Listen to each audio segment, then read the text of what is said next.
Damos gracias al Señor, ¿verdad?, por este tiempo especial. La semana pasada, ¿verdad?, hicimos un pequeño repaso a una parte del libro de Hechos de los Apóstoles, allí en el capítulo 16 y en el capítulo 17, en aquella comitiva, ¿verdad?,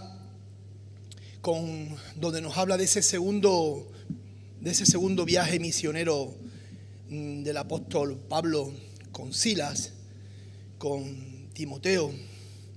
Y vimos como a partir de ese capítulo 16 del libro de Hechos de los Apóstoles, vimos cómo ese viaje misionero se suma a Lucas. Recordad que estuvimos hablando, ¿verdad?, cuando él escribe en primera persona, ¿verdad?, y vinimos y fuimos, y esa primera persona del plural donde él se añade a esa comitiva. Y vimos cómo aquella comitiva pasó por primera vez a Europa. El Espíritu Santo guió a Pablo, ¿verdad? No ir a la derecha, no ir arriba, al norte, no ir abajo, al sur, sino pasar directamente a Europa. Y vimos cómo lo hace desde Troas al llamado macedónico, a ese llamado, ¿verdad?, de ese varón, ¿verdad?, que le pide que pase. Y vimos cómo la comitiva del apóstol Pablo pues pasa hasta Europa. Ahí se suma Lucas y decíamos, se abre un nuevo continente para evangelizar. Por tanto, se necesitan más obreros. La semana pasada estuvimos tratando el tema de la evangelización y el discipulado para ser discípulos, ¿verdad? Somos llamados a ser discípulos como iglesia y vimos que es necesario predicar el evangelio, ¿verdad?, y edificar a los nuevos convertidos. Por tanto, necesitamos hacer discípulos como iglesia. Esta sería la segunda parte de aquella predicación de la semana pasada. Somos llamados a ser discípulos. Y vimos cómo aquella comitiva pasa a Europa y paran allí en Filipo.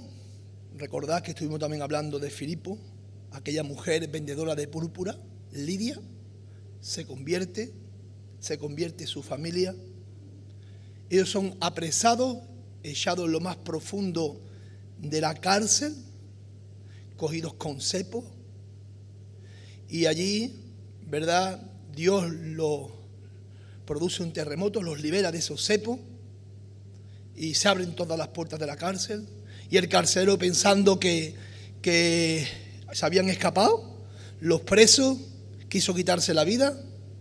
Pues hablábamos la semana pasada, ¿verdad?, de que aquellos vigilantes, aquellos que vigilaban a un preso, si se le escapaba, si se le perdía, pues era merecedor de su propia vida, tenía que pagar con su propia vida. Entonces él quiso quitarse la vida, pero vimos que Pablo se lo impidió, ¿verdad? Y allí se convirtió el carcelero y se convirtió también su casa. Tú y tu casa seréis salvos, le dice. Y no es una promesa. Quizá proféticamente, ahí Pablo lo dice, no lo sé, no podría, no es una promesa, porque la salvación es una decisión personal, la tenemos que tomar de forma personal. Pero sí es verdad que el evangelio, ¿verdad?, somos portadores de evangelio para los que están en nuestras casas. Somos portadores del evangelio para aquellos que están cercanos a nosotros. Y tú, tu casa será salvo, le dijo allí al carcelero. Y fue salva, él y su casa, y fueron bautizados. Y allí comenzó, hermanos, la primera iglesia de Europa. La primera iglesia de Europa, allí en Filipo. La vendedora de púrpura, su familia, el carcelero, su familia y otros que se sumaron también. Y después vemos cómo se levanta la presión, la opresión contra el apóstol Pablo y tiene que huir, ¿verdad? Y va a Berea y llega a Tesalónica, que es la iglesia que estamos viendo, ¿verdad?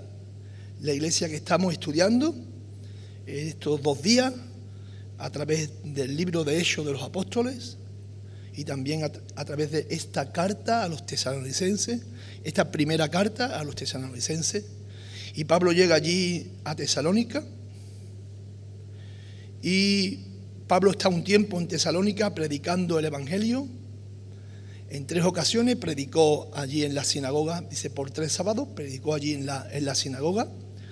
Pero después también en Tesalónica se levanta un tumulto, un alboroto, ¿verdad?, por los judíos que no habían creído, que juntaron una turba de personas malas, personas contrarias al Evangelio, para expulsar a los misioneros de Tesalónica y tuvieron que irse. Pero el Evangelio había sido predicado en esa ciudad y como vimos la semana pasada, fue en medio de esta persecución. Los que creyeron en medio de estas circunstancias, en medio de esta persecución. Nos encontramos en el capítulo 17 del libro de Hechos Apóstoles. No abrí, pero quiero situaros. Capítulo 17 del libro de Hechos de los Apóstoles. Y había sido predicado el Evangelio allí en Tesalónica. Y allí en Tesalónica se quedó fundada también la segunda iglesia en Europa. Jasón, que era uno de los judíos que habían creído, y otros, pues formaron esa segunda iglesia en Europa. De allí, de Tesalónica, después de un tiempo y después de otras ciudades, Pablo llega a Corinto. Después de pasar, como digo, por varias ciudades, llega allí a Corinto. Y Timoteo, que habiéndose quedado en el camino y habiendo vuelto hacia Tesalónica, regresa a donde Pablo estaba, a Corinto. Corinto estaba a unos 480, 500 kilómetros de Tesalónica. Y después de un tiempo, allí el apóstol Pablo recibe a Timoteo, estando allí en Corinto, y Timoteo trae los reportes de la situación espiritual en que se encuentra la iglesia de Tesalónica. Trae un reporte donde el apóstol Pablo tiene que hacer un diagnóstico de la situación espiritual de Tesalónica. Y ahora hay que ver que utilizamos los términos que se utilizan en medicina, ¿verdad? Un diagnóstico, ¿verdad? Hace un diagnóstico de la situación espiritual de Corintios y, otro término, y él prepara un tratamiento.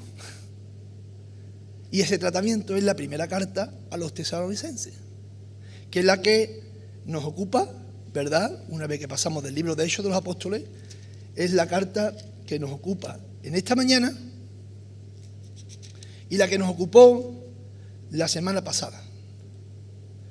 En su visita a Tesalónica, Pablo había invertido tiempo en predicar a Cristo, pero también le había enseñado a vivir una vida conforme a aquellos que habían creído.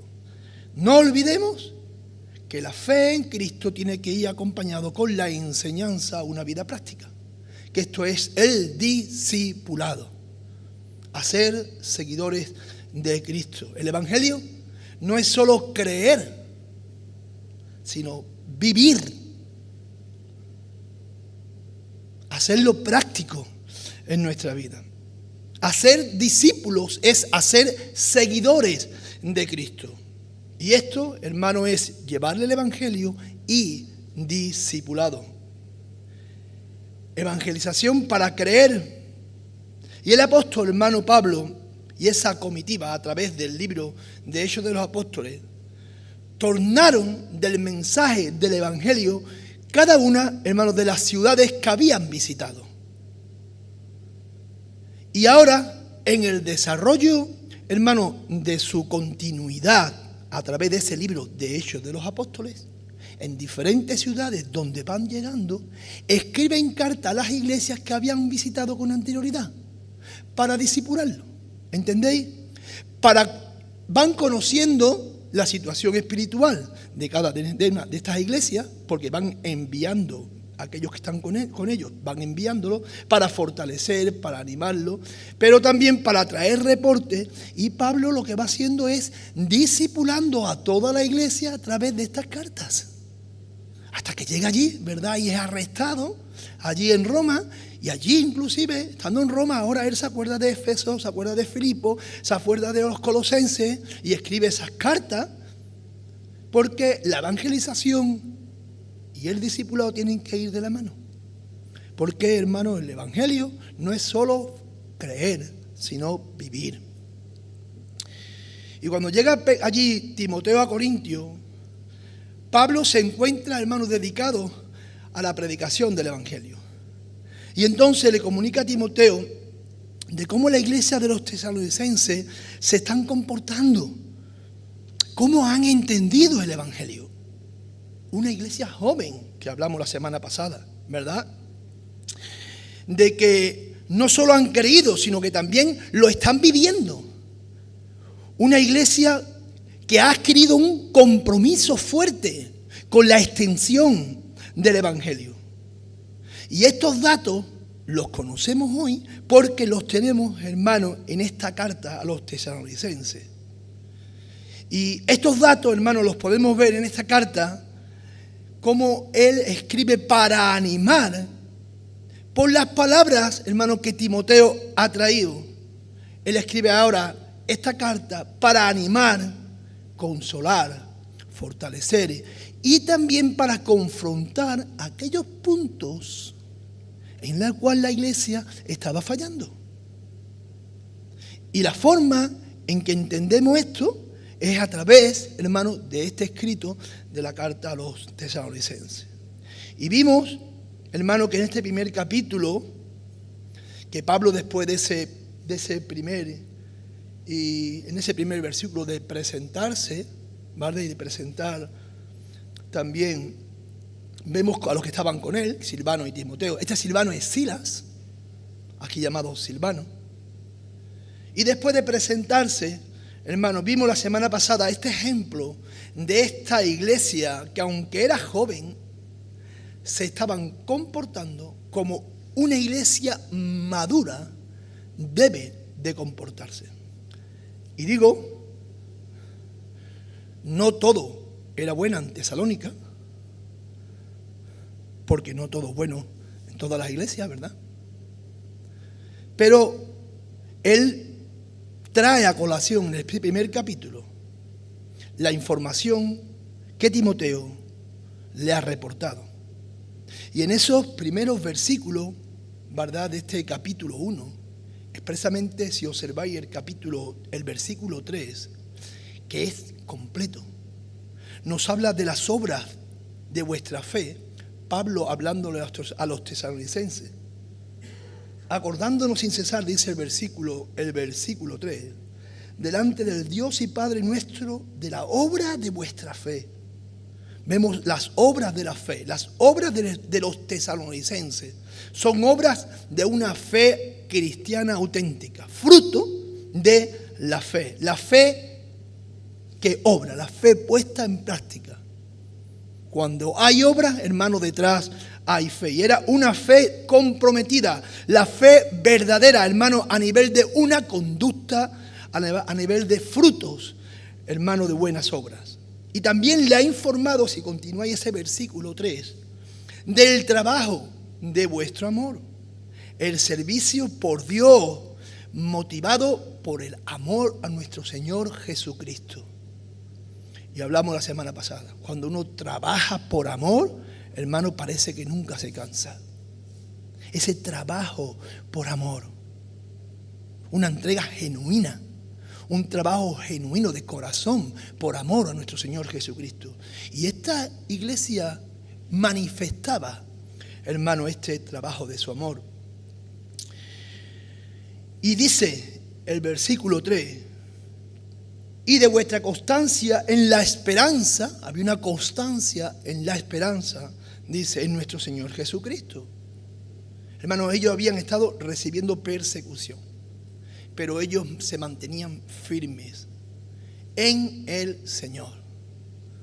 Firmes en el Señor, teniendo la esperanza puesta en el Señor, en su llegada, en su segunda venida, en sus promesas, en la persona de Jesús.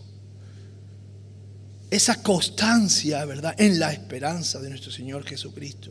Ellos seguían al Señor, porque su confianza era el Señor y todo lo que conlleva creer en el Señor. Y podemos observar en estos versículos que Pablo combinaba, hace memoria la semana pasada y lo encontramos en este versículo. Nos habla de la fe, del amor y de la esperanza. Y en este capítulo 1 de su carta sigue mostrando el testimonio de esta iglesia en estos primeros versículos. A partir de ese versículo 3 sigue mostrando el testimonio de la iglesia de los tesalonicenses, cómo la obra de evangelización y de testimonio, hermano, había llegado a toda Grecia, en todo lugar. Ellos estaban recibiendo el mensaje del evangelio, y no solo estaban recibiendo el mensaje, sino que ellos estaban mostrando a un mundo pagano cómo ellos mismos se habían convertido de los ídolos al Dios verdadero. ¿Recordad? Que estuvimos hablando, ¿verdad? La semana pasada casi culminábamos con este tema. Había una manifestación en sus vidas de una auténtica conversión genuina, dejando a los ídolos y sirviendo al Dios verdadero. De forma que los tesalonicenses servían a Dios y esperaban con fe la llegada de nuestro Señor Jesucristo. Y vimos, ¿verdad?, o podemos observar que es necesario vivir conforme a aquello que hemos creído. De nada sirve decir que hemos creído si en mi vida, hermano, no hay cambio. Porque la manifestación de mi fe debe de ser una vida transformada. Hermano, lo que pienso, lo que hago, lo que veo, lo que digo, lo que leo, hermano, ¿en qué invierto mi tiempo? ¿En qué invierto mis recursos? ¿Dónde voy?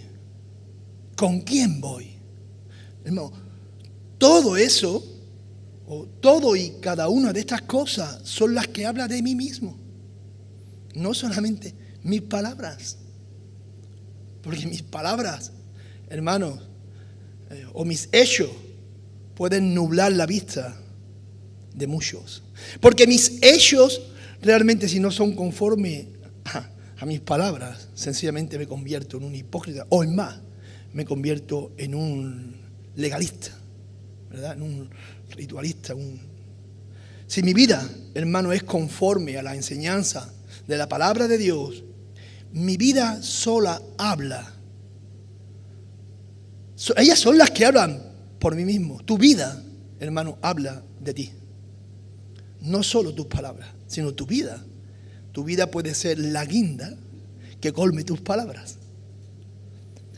Tu vida, ¿verdad?, puede ser la manifestación de mostrar en aquellos que tú has creído. Pero si mi boca habla que soy un cristiano y mi vida sigue siendo lo mismo que era cuando estaba en el mundo, yo me preguntaría si verdaderamente soy un cristiano. Porque una vida que no hay transformación, una vida que no manifiesta transformación, hermano, no es una vida de un discípulo de Cristo. El discípulo tiene que ser transformado. Y Pablo, hermano, con sus escritos a los tesalonicenses, lo que busca es edificar para que sigan siendo transformados. Ese es el verbo que debíamos de utilizar. Siempre la reforma, ¿no? La reforma siempre reformándose, ¿no? La santificación progresiva, ¿verdad? Eso es lo que Pablo siempre manifiesta. Esa vida de transformación, siempre transformándose, siempre queriendo alcanzar más la altura de Cristo. Porque ser cristiano no es siempre, hermano, sencillo. No nos vamos a enfrentar, hermano, con muchos momentos, con muchas dificultades. Pero ese es el precio de seguir a Cristo. Hay un precio de seguir a Cristo. Hay un precio que el Padre pagó para que tú y yo pudiésemos alcanzar la salvación. Y el precio fue el más alto. No hay un precio más alto. ¿Cuánto vale una gota de la sangre de Cristo? Ponle precio. Hay un precio. Y Él lo dijo, en el mundo tendréis aflicción. O sea que ya Jesús nos lo anticipa. No pensad que el Evangelio es un camino de rosa. Y cuando Pablo comienza a darse allí a conocer en Tesalónica, hermano, como vimos la semana pasada, él se identifica como cristiano y comienza a confrontar a los judíos y a su religión. Y no solamente a ellos, sino a esa religión pagana, seguidoras de ídolos, como hemos visto que también esta carta nos habla, los seguidores de ídolos. Y él confronta a la religión judía, a los religiosos judíos. Primero le da la oportunidad yendo a la sinagoga para que puedan entender que ese Mesías prometido en el Antiguo Testamento es el Mesías que él trae. Como él llega allí, ¿verdad? También a los atenienses, ¿verdad? A ese Dios desconocido en el cual vosotros adoráis, a ese el Dios que yo os predico, al que vosotros no conocéis. Y él va a la sinagoga y siempre le da la oportunidad a su pueblo y llega a la sinagoga. Ese era el modus operandi del apóstol Pablo, dando la oportunidad a su pueblo para presentar que ese Mesías que había de venir es el Cristo que vino, el Cristo que murió, el Cristo que resucitó y el Cristo que vive y trae vida eterna. Y Pablo comienza, como digo, a darse a conocer y comienza la confrontación. Y en el capítulo 2 de esta carta, de la carta a los tesalonicenses, nos habla de esa confrontación, de esa situación que pasó el apóstol Pablo cuando llegó allí a Tesalónica. Capítulo 2 de esta carta. Y nos habla, ¿verdad? Donde a través del testimonio de Pablo y lo suyo, los hermanos tesalonicenses entiendan que obedecer a Cristo tiene un gran costo. Y Pablo se presentó, hermano, con aquella comitiva. Y veis el versículo 2 de este capítulo 2. Dice, pues habiendo antes padecido y sido ultrajado en Filipo, él trae a colación lo que le pasó con antelación en el libro de Hechos del Apóstol, capítulo 16. Hablando de lo que sucedió en Filipo. Y está recordándole allí a los tesalonicenses que seguir a Cristo no es un camino de rosas. Fijaros cómo continúa ese versículo. Como sabéis, tuvimos de nuevo en nuestro Dios para anunciar el Evangelio de Dios en medio de gran persecución, en medio de gran oposición, en medio de gran aflicción.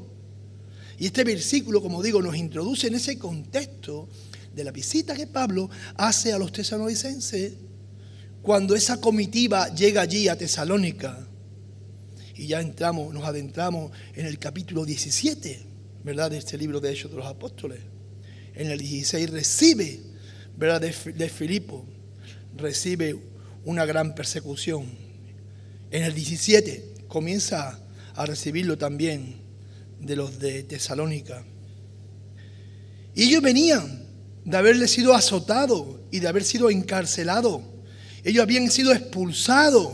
Y en apenas una semana ya se había levantado oposición también allí en Tesalónica. Y allí en el libro de Hechos vemos que asaltaron incluso la casa de un hermano llamado Jasón buscando a Pablo porque Pablo levantaba animadversión en donde iba. Porque el mensaje del Evangelio, hermano, no es un mensaje que gusta. El mensaje del Evangelio no es un mensaje que gusta. Es un mensaje que inquieta. Es un mensaje que en algunas ocasiones pica, duele. Y esto le está recordando Pablo en esta carta, en este capítulo 2, hermano. Le está recordando a los tesalonicenses que hay un precio por llevar el testimonio del Evangelio. Pero sin embargo, en medio de aquella tribulación, Pablo trató a los tesalonicenses, aquella iglesia nueva, los trata con ternura. Mirad el versículo 7 de este capítulo 2.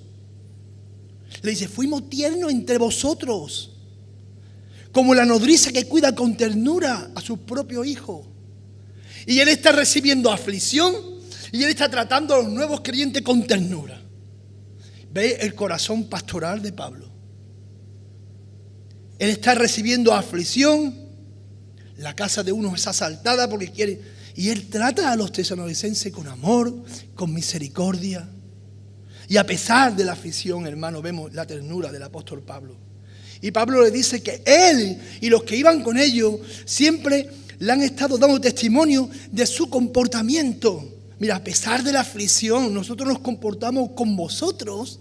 Mira el versículo 9 y 10 de ese segundo capítulo. Acompañadme, por favor. Le está haciendo recordar a los tesalonicenses. Y le dice, porque acordaos, hermanos, de nuestro trabajo y fatiga, cómo trabajando de noche y de día para no ser gravoso a ninguno de vosotros os predicamos el Evangelio de Dios. Y le dice, vosotros sois testigos, y Dios también de cuán santa, justa e irreprensiblemente nos comportamos con vosotros, los creyentes. Y Pablo, aunque podía, porque era apóstol, además vemos que hace función de evangelista, vemos que es una persona generosa, vemos además que tiene un corazón pastoral, porque yo no encuentro en Pablo, o sea, no he hecho de ver de menos ningún don en Pablo. Parece que tenía todos los dones, ¿verdad? Y él, aun siendo apóstol, él nunca fue carga para la iglesia. Aunque era digno de que la iglesia lo sosteniese, y él a veces recibía ofrendas de otras iglesias para ayudar y colaborar en las nuevas iglesias, las nuevas congregaciones. Aunque era digno, él nunca fue carga. Él con sus manos hacía tiendas y las vendía. Él siempre quiso dar un testimonio libre de especulación. Él con sus manos se buscaba la vida. Y si aquí Pablo dice esto, es porque había alguien que decía lo contrario. Porque él sale a dar respuesta a aquellos que levantan una especulación contra el apóstol Pablo. Cuando veáis que es reiterativo en algunas enseñanzas el apóstol Pablo, es porque la iglesia necesita que se sea reiterativo. Y él siempre quiso dar un testimonio libre, hermano, de especulación. Él con sus manos se buscaba la vida. Seguro que se levantaba muy de temprano, ¿verdad? Muy de mañana, y hacía tienda. Cuando llega allí a Corinto, pues se suman también Priscila y Aquila, que era también hacedor de tiendas como él. Y allí él hacía tiendas y las vendía para ganarse la vida.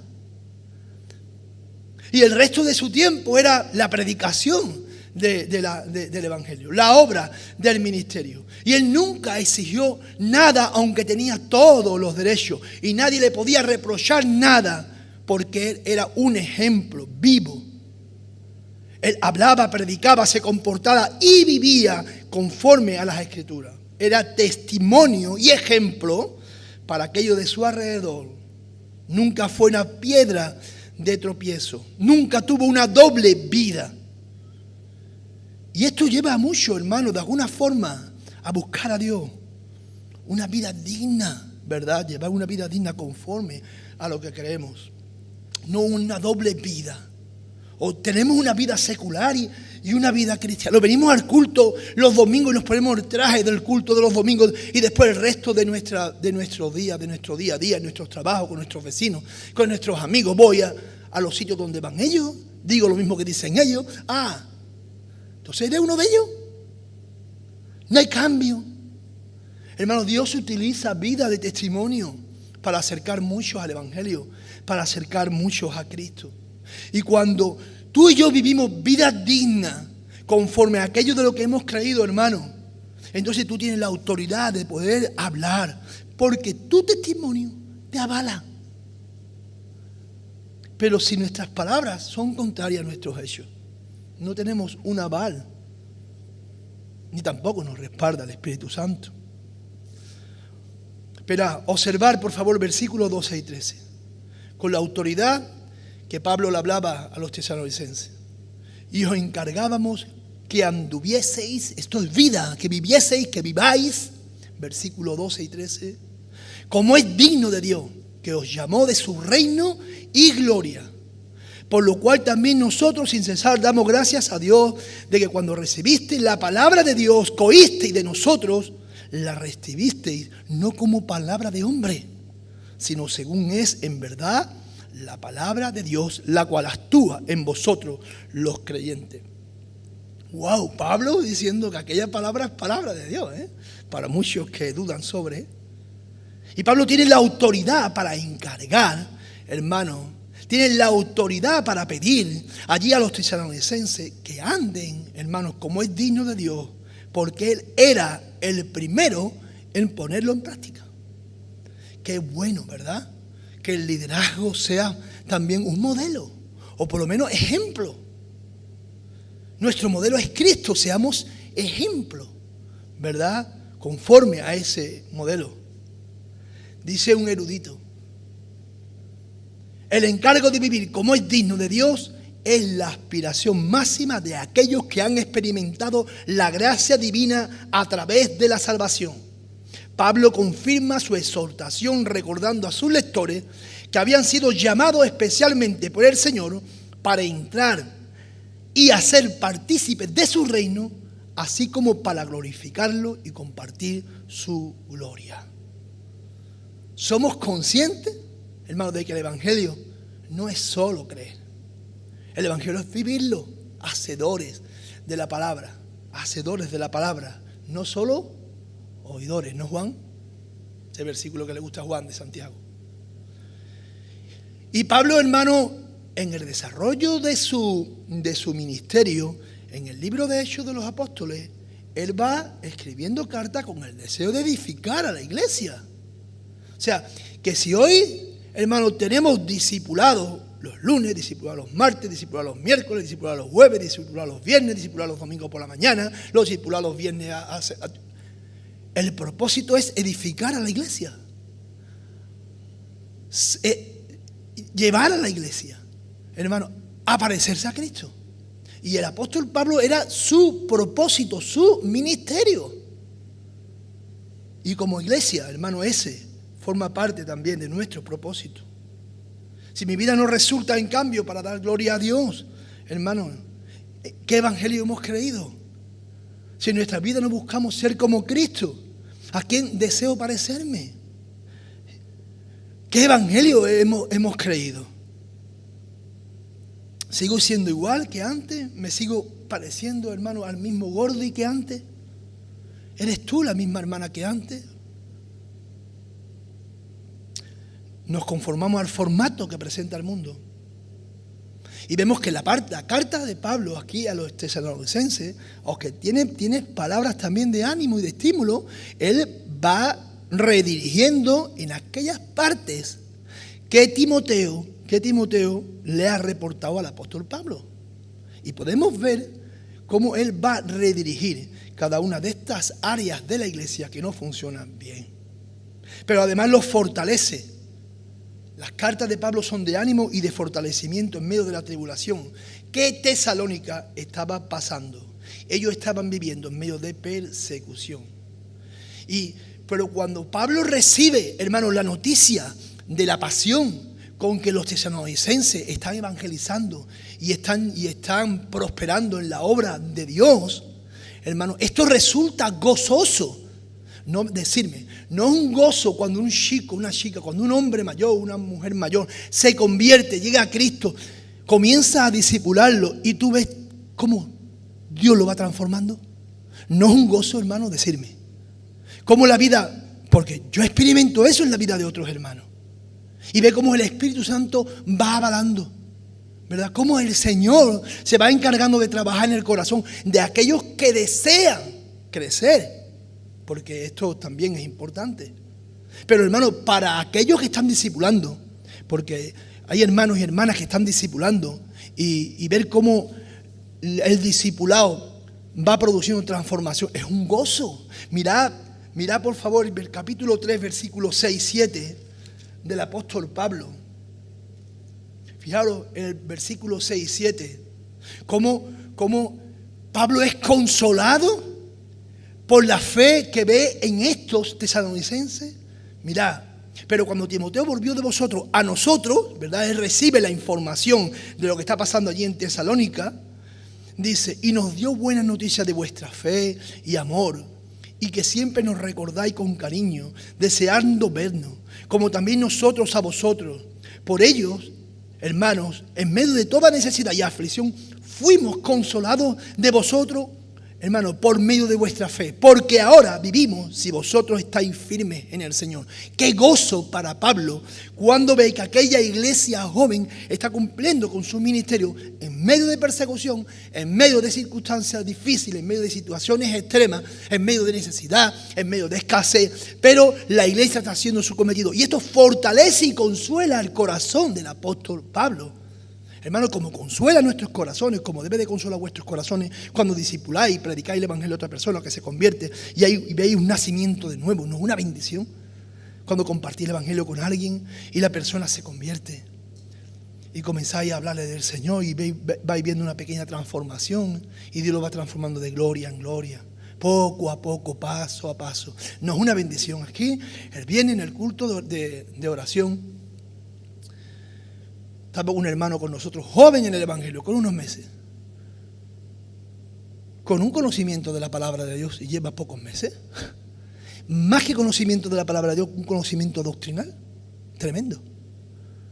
Qué gozo ver a este hombre, este chico que es joven, aquí con nosotros, escuchando lo que lleva 4 o 5 meses en el Señor, pero con una sed de la palabra de Dios, un deseo de comer más. Cuando vemos hermanos que son nuevos en el evangelio, con ganas de comer la palabra de Dios, ¿verdad? Con ese deseo de buscar al Señor de todo corazón. Qué gozo me da ver a algunos jóvenes, de verdad, de Oré, que son también nuevecitos en el evangelio, que algunos llevan muchos años con nosotros, pero otros son nuevos. Y qué sed vemos, qué bendición para la obra de Dios. Que se beben los libros, ¿verdad? Y vamos observando sus vidas. Pero qué gozo produce, hermano, en el liderazgo y en aquello que estáis discipulando. Porque de alguna forma vemos cómo se va manifestando el Espíritu Santo, cómo va avalando el Espíritu Santo el trabajo de la iglesia. Vemos ese respaldo de parte del Señor, ese evangelio con vidas transformadas. Y hermano, la vida cristiana, como decía, no es una vida de rosa. Las pruebas van a venir, las aflicciones van a llegar. Hermano, ¿habrá momentos de dolor o no hay momentos de dolor en la vida cristiana? Pues claro, como en este mundo todos van a pasar por dolores, nosotros también pasamos por dolores, por aflicción. Y eso siempre está en la puerta, eso nadie está libre. El tiempo del duelo, el tiempo. Y los tesalonicenses, hermanos, recibieron el evangelio en medio del desprecio, en medio de la humillación, como digo, en medio de la escasez. Pero ellos habían sido imitadores de Pablo, imitadores del Señor Jesús en dichas persecuciones. Y su gozo estaba en medio de las pruebas. Lo que manifiesta una auténtica conversión es ese gozo en medio de la prueba. Recuerdo una hermana que le compartía a Paqui, lo voy a decir porque no quiero que esté... Ella le compartía a Paqui mientras Paqui trabajaba en uno de nuestros locales. Y Pepi Gutiérrez,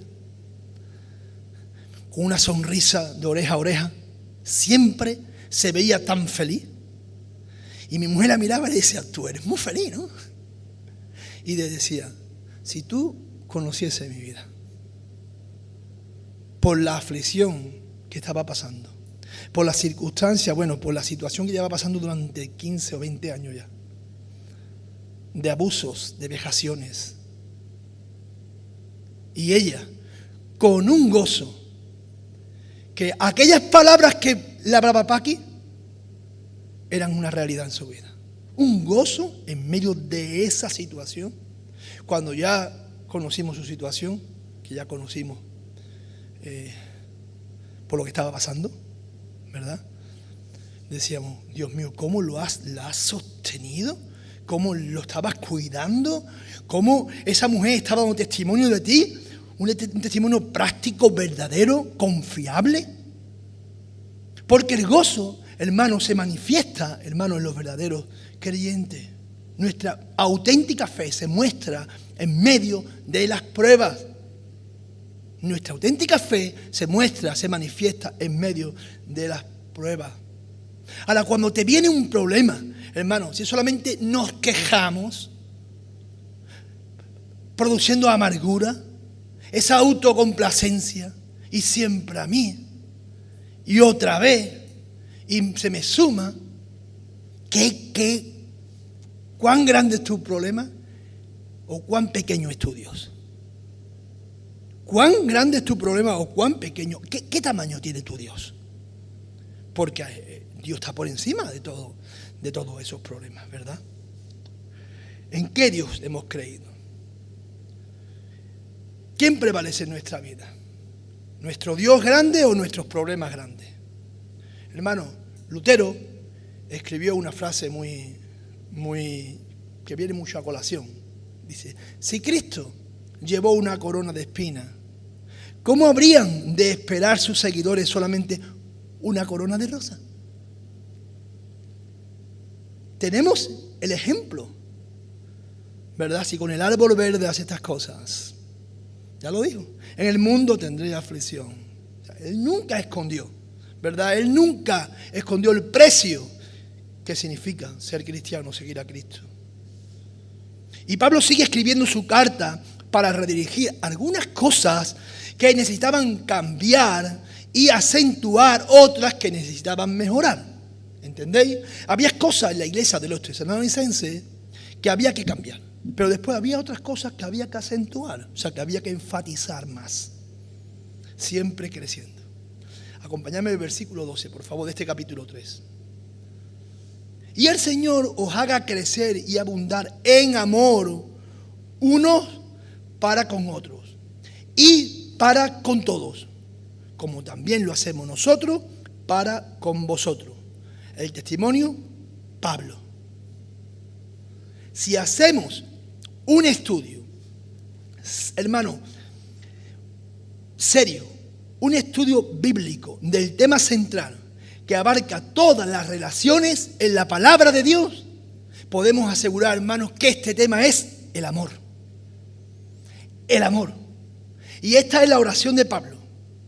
Que el Señor los haga crecer y abundar en amor de unos a otros. Siempre de unos a otros. A tu prójimo como a ti mismo. No hay ni un versículo bíblico en toda la Biblia que diga que te ame a ti mismo. ¿Sabéis por qué no? Porque nos amamos demasiado. Porque nos ponemos siempre por delante. Porque somos los primeros.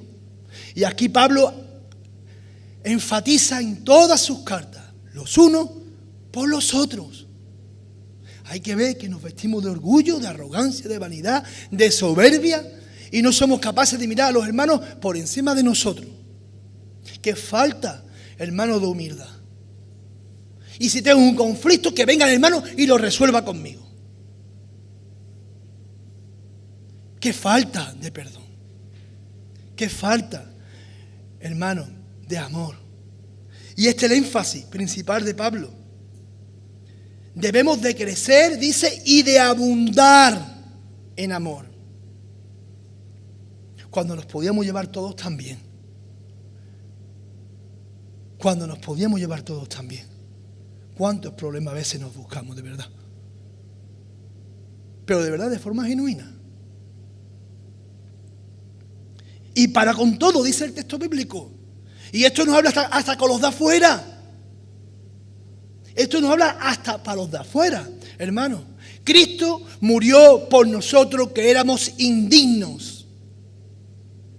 La iglesia debe de manifestar su amor con los hermanos y con los de afuera, dice el texto. Pero primeramente, dice también Pablo, a los de la familia de la fe, ¿verdad?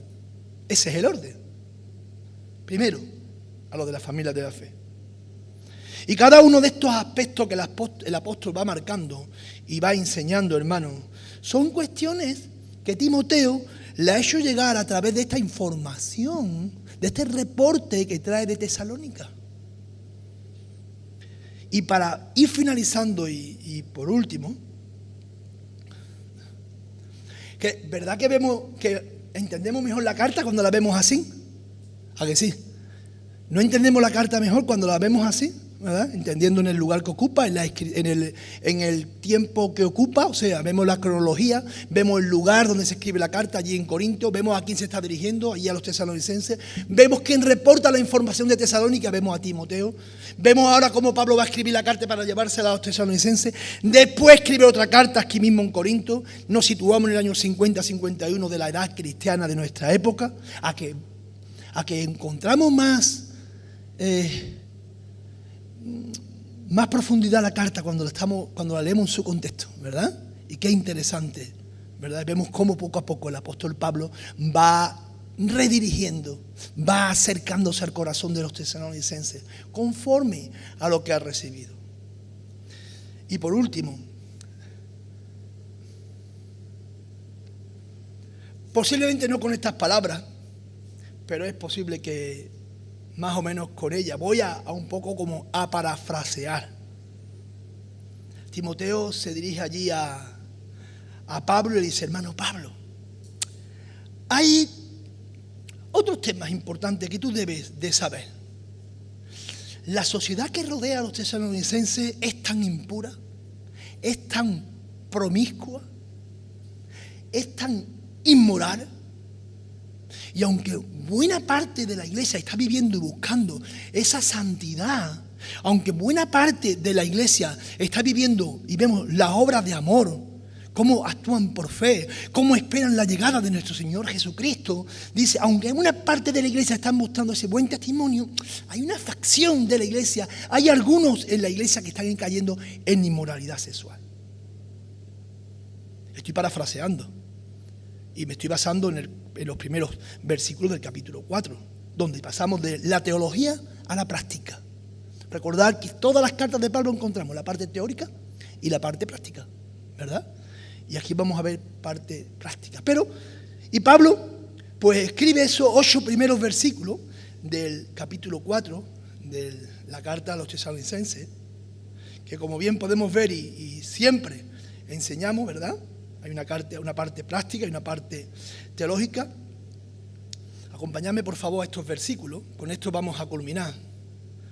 Por lo demás, hermanos, os rogamos y exhortamos en el Señor Jesús que de la manera que aprendisteis de nosotros, observar el testimonio que Pablo está dando, o sea que no estaba pidiendo nada que ellos no hayan hecho con anterioridad, de la manera que aprendisteis de nosotros, como os conviene conduciros y agradar a Dios, así abunde más y más. Porque ya sabéis que instrucciones os dimos, o sea, ya habían sido instruidos por el apóstol Pablo, por el Señor Jesús. Pues la voluntad de Dios es vuestra santificación, que os apartéis de fornicación, que cada uno de vosotros sepa tener su propia esposa en santidad y honor, no en pasión de concupiscencia, como los gentiles que no conocen a Dios. Que ninguno agravie, y todo esto tiene que ver con la temática de la fornicación, todo esto tiene que ver con la temática de la santificación, que ninguno agravie ni engañe a nada a su hermano, porque el Señor es vengador de todo esto, como ya os hemos dicho y testificado. Versículo 7. Pues no nos ha llamado Dios a inmundicia, sino a qué nos ha llamado a santificación. Él mismo da respuesta, ¿verdad? Versículo 8. Así que el que desecha esto, no desecha a hombres, sino a Dios, que también nos dio su Espíritu Santo. Hermanos, la sociedad griega y la sociedad dentro del Imperio Romano, todo lo que abarcaba el Imperio Romano, hermano, era una sociedad tremendamente inmoral. La poligamia era normal. Un hombre podía tener muchas mujeres y muchas concubinas si la podía mantener. Si no le faltaba dinero, para que ellas pudieran sostenerse, era normal dentro de esta cultura, dentro del pueblo. Ahora, el Imperio Romano, aunque aún estaba el corazón del Imperio griego en el corazón de los habitantes del Imperio Romano. Había sido conquistado, hermano, con poder, con mucho armamento de entonces, pero el corazón aún era el mismo. Pero da igual, el Imperio Romano era igual también de pagano y era igual también de inmoral. Dice un historiador muy renombrado que las personas se divorciaban para casarse y se casaban para divorciarse. Había personas que se habían separado de 28 maridos, mujeres que se habían separado de 28 maridos. Esto dentro de la historia de este filósofo Séneca, que era consejero del emperador. Bueno, ya sabéis los emperadores, ¿no? Los emperadores, y el nido, ¿verdad?, de los emperadores era no poligamia, sino inmoralidad de todos los tipos. Pero las relaciones sexuales, hermanos, eran muy propias dentro de todo el tejido social como un arma, como una herramienta, como una moneda de cambio. No había un poco de moralidad. O sea, se tomaba como un juego. Esto formaba parte de la cultura cuando llega Pablo a Tesalónica. De forma que si esa es la sociedad que nos rodea a la iglesia de Tesalónica, y esas son las personas que se están convirtiendo, ahora, hermano, hay que proveerle de la enseñanza para que en su vida haya cambio. ¿Entendemos? Pablo le tiene que decir allí a los romanos: no os conforméis a este siglo, sino transformaos por medio de la renovación de vuestro entendimiento, porque lo primero que tiene que cambiar vuestro entendimiento es vuestra mente, ¿verdad? Para que comprobéis cuál es la buena voluntad de Dios, agradable y perfecta. Se habían convertido, pero ahora tenían que ir dejando las prácticas, ¿verdad?, de la sociedad que nos rodea.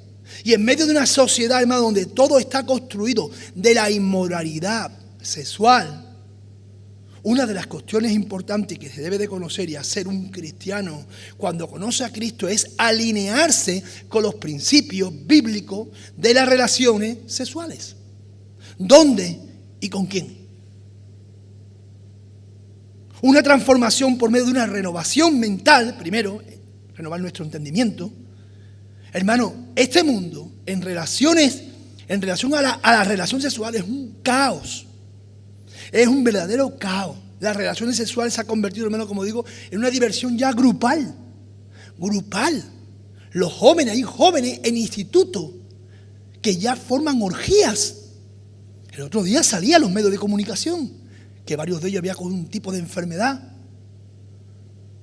Pero esto es lo que le está enseñando a nuestros hijos, ¿eh? Esto es lo que se está fomentando en nuestra sociedad, ¿eh? No solamente los queremos hacer adultos teniendo 5 años, sino que lo que estamos es creando promiscuos. Estamos animándolo, fomentándolo. Que otros, con otras ideologías, le enseñen. Y no se tienen en cuenta que las relaciones sexuales tienen un objetivo solamente dentro del matrimonio. Hermano, esto no es ser antiguo. Este es el modelo bíblico que Dios nos enseña. Este es el modelo bíblico que Dios nos enseña y nosotros hemos creído y queremos vivir conforme a ese modelo bíblico en todas las facetas de nuestra vida. Y cualquier forma de exceso fuera del matrimonio, sea cual sea, solamente se hace daño. Y en muchas ocasiones se marcan por vidas. Adelantarse a la voluntad, adelantarse al propósito de Dios, daña tu vida. Y daña la vida de otras personas. Y Pablo le dice que aprendan de él, porque aunque él vivió un tiempo entre ellos, él se comportó como es digno de Dios, dice estos versículos. Pablo fue el mejor testimonio práctico. Y de esa misma manera, hermano, debe de conducirse, le está diciendo a los tesalonicenses, agradando a Dios. Una vida que agrada a Dios, una vida de obediencia. ¿Quieres saber cuál es la voluntad de Dios? Ahí lo tienes, tu santificación. Una vida de obediencia. Esa es la voluntad de Dios para tu vida. Obedécele. Se te abrirán puertas y se te cerrarán puertas. Obedécele. Y eso lo vemos, ¿verdad? Y las instrucciones dadas eran con la autoridad de Pablo, hermano, pero con el respaldo del Señor. Hermano, ¿y quién es de los que estamos aquí no hemos creído o no hemos recibido instrucciones a vivir como dignos delante de Dios? ¿Hay alguien hay alguien aquí que no haya recibido instrucciones de cómo vivir dignamente delante de Dios? Porque si tan solo leyésemos la Biblia media horita cada día, ya lo recibiremos directamente del Padre, del Hijo y del Espíritu Santo. Sencillamente. Pero aparte de eso, en cada uno de los discipulados que damos, lo que se trata es de eso, de llevarnos a vivir conforme a lo que somos. Pues la voluntad de Dios, dice el versículo 3, vuestra santificación. Y dice, que os apartéis de fornicación. Fijaros, esto era un problema gordo dentro de la iglesia de Tesalónica. No por toda la iglesia, sino por algunos de la iglesia. Porque la iglesia en general estaba dando un buen testimonio. Pero había algunos flecos que había que redirigir, que enseñar. Y aquí Pablo es muy claro. Versículo 3, muy claro. La voluntad de Dios es vuestra santificación. Hermano, si la voluntad de Dios es apartarnos para Él, disóciate de toda forma de pecado. De toda forma de pecado que lo desagrade. Seguir creciendo en tu santificación progresiva. Y Pablo es tan claro que nos dice, apartaos. Y el término griego aquí, hermano, es porneia. Apartaros de fornicación. Porneia. Es el término que utilizamos en nuestra cultura para hablar de pornografía. Porneia. Y este término se utiliza en el Nuevo Testamento para cualquier relación sexual inmoral, impura, sexualmente hablando, ilícita. Y entre ellos, las relaciones fuera del matrimonio. ¿Y es claro, hermano? O ponemos ejemplo para explicarlo. ¿Es claro o no es claro? O tenemos que poner ejemplo para explicarlo, el que sí y el que no.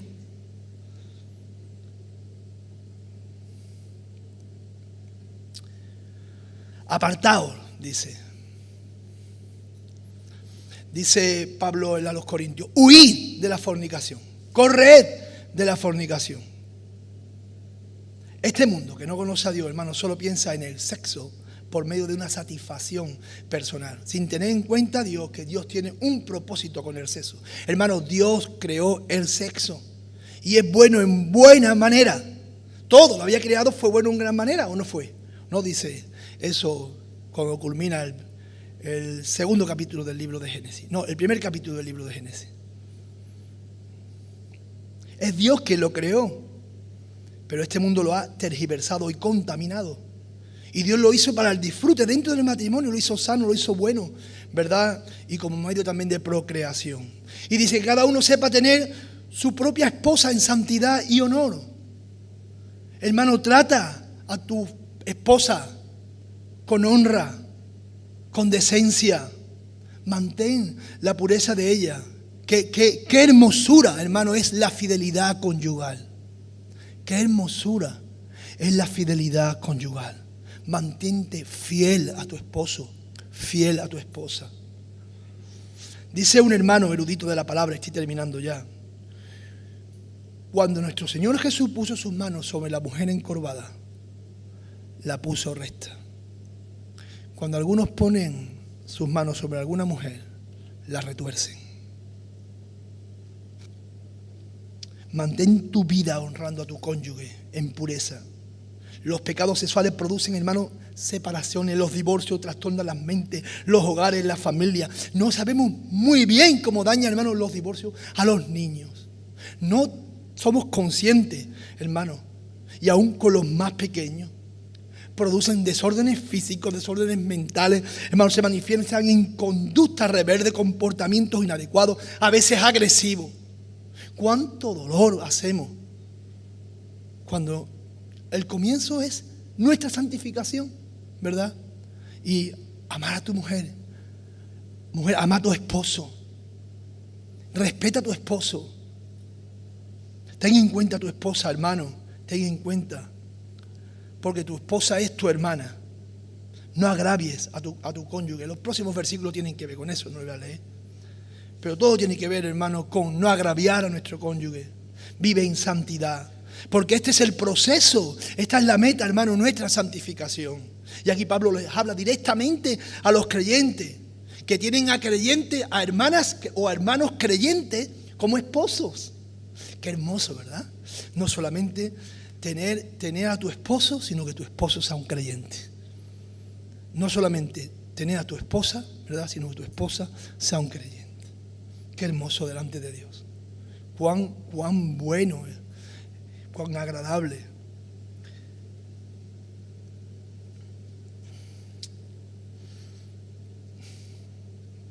Concluyo. Esta iglesia, hermano, era una iglesia modelo dentro de la iglesia del primer siglo. Una iglesia que obraba por fe, que trabajaba por amor. Una iglesia que esperaba la esperanza de la llegada de nuestro Señor Jesucristo. Una iglesia que necesitaba ser discipulada como todas las iglesias. Una iglesia que tenía sus pormenores. Una iglesia con sus problemas, con sus circunstancias. Pero cada uno de tus problemas, de tus circunstancias, hermano, aquí, hermano, con esto se alinean con Dios. Todo y cada uno de los problemas de la iglesia de los tesalonicenses, con la palabra de Dios y con el poder del Espíritu Santo, se busca, se encuentra, se halla, se vive la santificación. Una iglesia que sigue creciendo en santidad es una iglesia que agrada a Dios. Y Padre, te damos gracias por tu palabra, Dios mío. Gracias por el poder de tu Espíritu Santo, Dios mío, que hace que nosotros podamos ser transformados, Dios mío. Perdona, Dios mío, en aquellas facetas que como iglesia te fallemos. Dios mío, ayúdanos, Padre, para que a través, Dios mío, de tu poder podamos ser cambiados, Padre. Ayúdanos a reconocer nuestros errores. Ayúdanos, Dios mío, a aceptar la confrontación. Ayúdanos, Dios mío, también a aceptar nuestras debilidades, Padre Santo, pero confiamos que tenemos un Dios grande, un Dios que transforma, un Dios que busca la santidad en sus hijos. Y ayúdanos, Dios mío, como iglesia a glorificarte y a honrarte con nuestras vidas. Que nuestras vidas, Dios mío, sean en santidad. Que busquemos esa santificación progresiva. Ayúdanos, Dios mío, a amar a nuestras mujeres. Ayuda a nuestras mujeres a respetarnos a nosotros. Dios mío, ayúdanos, Padre Santo, a no engañarnos, a no, Dios mío, a no agraviarnos. A ser, Dios mío, honestos los unos con los otros. Ayúdanos, Padre Santo, a amarnos los unos a los otros. Que abunde verdaderamente el amor. El amor con que tú nos amas, porque el amor viene de ti, Dios mío. Y ese amor, Padre Santo, que se manifieste de una forma que se exprese, que se vea, Dios mío, que se ponga en práctica. Dejemos nuestras caretas, nuestra hipocresía, nuestras mentiras. Ayúdanos, Padre Santo, a dejar, Dios mío, todo corazón reverde, Señor. Todas nuestras actitudes que son contrarias, Padre Santo, a tu santidad. Y ayúdanos a enfocarnos en ti, porque tú, Dios mío, eres el motivo de nuestra existencia. Tú eres el motivo de nuestra vida. Dios mío, tú eres el motivo por el cual vivimos. A ti sea toda la gloria y a nuestro Señor Jesucristo. Amén.